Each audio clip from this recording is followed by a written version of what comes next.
मित्रों, आज एक अत्यंत गंभीर और संवेदनशील विषय के ऊपर हम आपका ध्यान आकृष्ट करना चाहते हैं। I want to put forth a very sensitive and serious issue in front of you.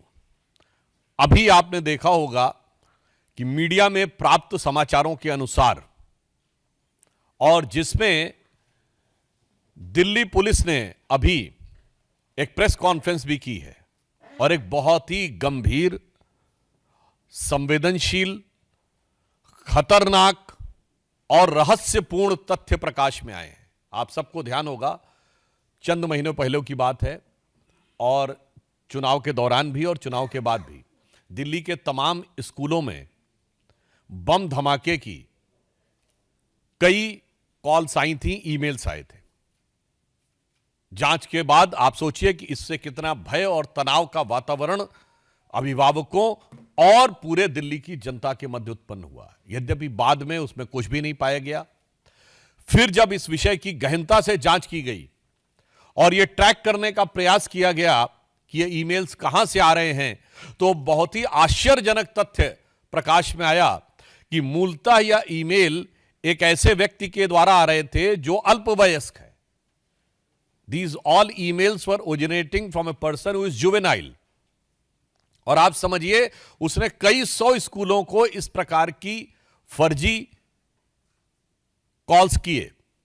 इसके बाद जब जांच में उनके लैपटॉप और अन्य फोरेंसिक चीजों की जांच की गई और इस बात की पुष्टि हुई, तो और भी गहरा तथ्य प्रकाश में आया कि उसके परिवार के लोग और उसके अभिभावक ऐसे कुछ एनजीओ से जुड़े हैं जो कि इस प्रकार की गतिविधियों में पूर्व में संलिप्त रहे हैं, जिन्होंने अफजल गुरु की फांसी का विरोध किया है और ऐसी तमाम गतिविधियां जो कानून व्यवस्था की दृष्टि से राष्ट्र की सुरक्षा के लिए घातक मानी जाती हैं, उन गतिविधियों के समर्थन की बात आई है।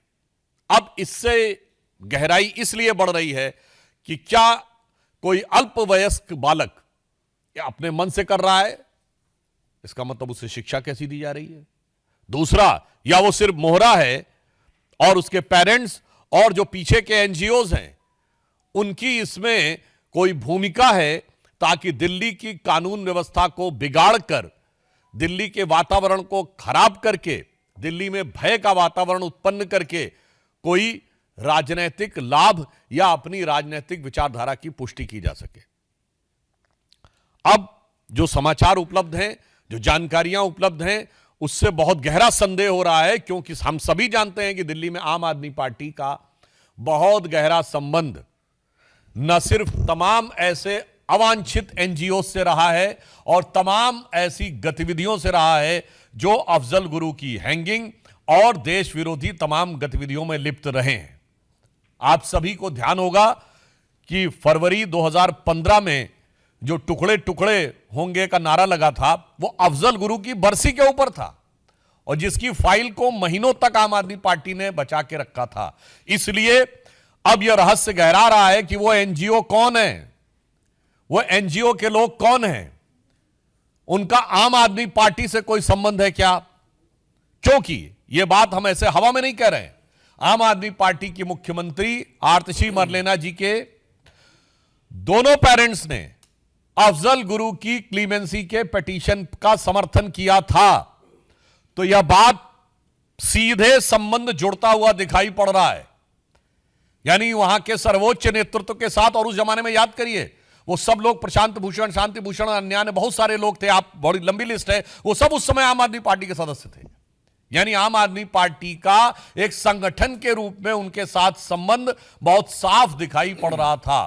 तो अब ऐसी जानकारी लगती है और यह ऐसा ही गहरा संदेह आता है, जो पुष्ट होता हुआ नजर आता है कि क्या इस चीज में आम आदमी पार्टी का या उनसे जुड़े एनजीओ का कोई संबंध है। केजरीवाल जी आकर तमाम बार अनाप शनाप बातें, अनर्गल मिथ्या बातें कर जाते हैं। आज उनसे मैं साफ साफ शब्दों में पूछना चाहता हूं कि आम आदमी पार्टी आकर स्पष्ट करे कि यह जो भयानक और खतरनाक तथ्य उभर के सामने आया है, इसके पीछे जो मैकेनिज्म नजर आ रहा है, चूंकि उन लोगों का सीधे वैचारिक साम्य आपसे नजर आ रहा है, तो आपसे उनका क्या संबंध है? आपको सीधे आकर स्पष्ट करना चाहिए दो टूक शब्दों में। और उसके साथ साथ यह भी सवाल है कि अगर अल्पवयस्क बच्चे ये कर रहे हैं तो ये जो भी सो कॉल्ड एनजीओज हैं जो मेरे विचार से देश के लिए खतरनाक काम कर रहे हैं और इनका जो आम आदमी पार्टी के साथ पुराना स्थापित संबंध रहा है, वो देश के नौनिहालों के मन में किस प्रकार का जहर भर रहे हैं और उस जहर के कितने घातक प्रभाव आने वाले समय में पड़ सकते हैं। इसलिए हमें इन सारी चीजों का सीधा, स्पष्ट और सपाट जवाब आम आदमी पार्टी से चाहिए कि इस प्रकार की जो घटना हुई उसमें जो लोग संलिप्त हैं उनसे आपका क्या संबंध है और उस प्रकार के लोगों के साथ आपके पूर्व में स्थापित संबंध रहे हैं, आपकी मुख्यमंत्री के परिवार तक से वो लोग संबंधित रहे हैं जिन्होंने इस प्रकार की गतिविधियों का समर्थन किया था। आपने टुकड़े टुकड़े का नारा लगाने वालों की, चूंकि दिल्ली में सरकार थी, तो महीनों तक आपने अदालती कार्रवाई को रोक के रखा था। इसलिए आज सीधा सवाल है, आम आदमी पार्टी का उनसे संबंध प्रतीत होता है और यह जानकारी लगती है कि उनके बीच में ऐसा संबंध है, तो उन्हें आकर इस बारे में स्पष्ट जवाब देना चाहिए और अगर वो स्पष्ट जवाब नहीं दे रहे हैं तो फिर हमें मानना चाहिए कि संदेह उतना और गहराता है और जिसे कहा जाता है कि मौनम स्वीकृति लक्षणम। देखिए, पुलिस पूरी तत्परता के साथ और सतर्कता के साथ जांच कर रही है, वो है टेक्निकल और लीगल एस्पेक्ट। आज सवाल मॉरल और पॉलिटिकल है। आम आदमी पार्टी को इसका नैतिक और राजनैतिक जवाब देना चाहिए। जहां तक विधिक यानी कानूनी बात है, तकनीकी पक्ष है, उसके ऊपर जांच एजेंसियां अपना काम कर रही हैं। जैसा अभी सचदेवा जी ने बताया, यह कोई नई बात तो नहीं है।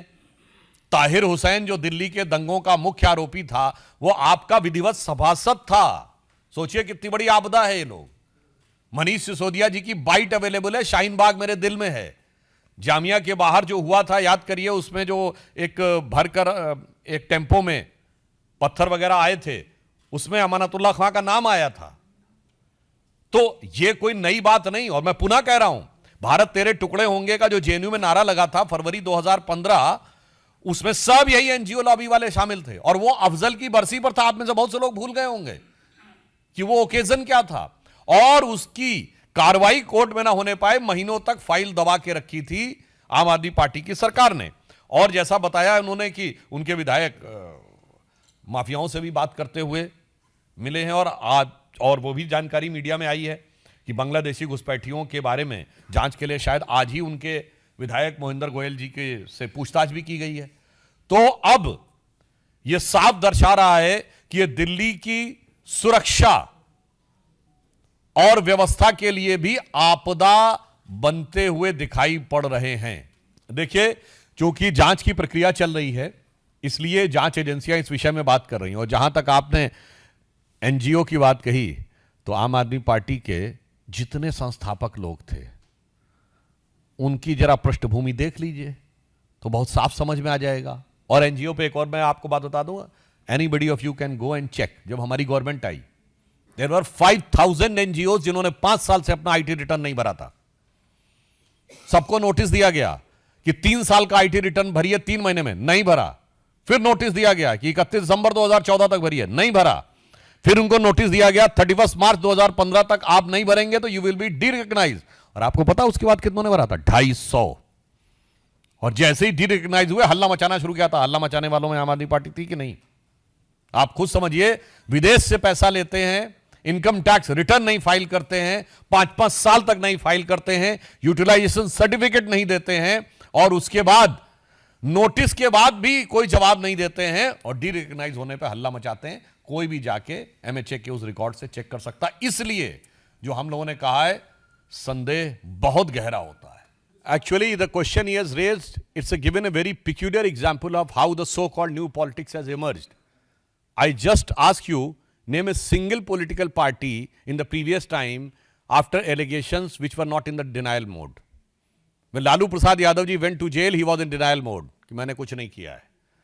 When Suresh Kalmadi went to jail, when Shibu Soren went to jail, When Karunanidhi went to jail, everybody was in denial mode. So this is a typical characteristic of the old style politics, which these so-called champions of new politics have embodied themselves in it.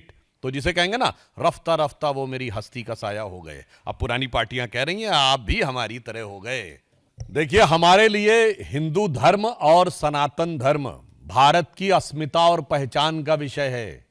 हमारे लिए राजनीति और चुनाव का विषय नहीं है कि 2022 के गुजरात चुनाव के समय वो डिमांड करें कि नोट पे गणेश लक्ष्मी जी की फोटो होनी चाहिए और जैसे ही चुनाव समाप्त हो उसके बाद सुई पटक सन्नाटा।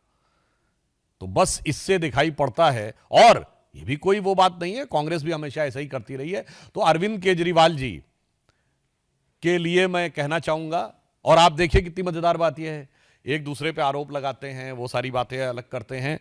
आम आदमी पार्टी की अब जो स्थिति है, हमारे प्रदेश अध्यक्ष जी बैठे हैं, बेहतर बता सकते हैं कि अब दीवाल पे लिखी इबारत की तरह साफ दिख रहा है कि आम आदमी पार्टी हारने जा रही है। तो उनकी वो स्थिति है, वो जो पुराना गीत था ना, उसके बाद नए नए रूप बदल रहे हैं। तो 100 रूप धरे जीने के लिए बैठे हैं हजारों जहर पिए, ठोकर न लगाना हम खुद हैं गिरती हुई दीवारों की तरह।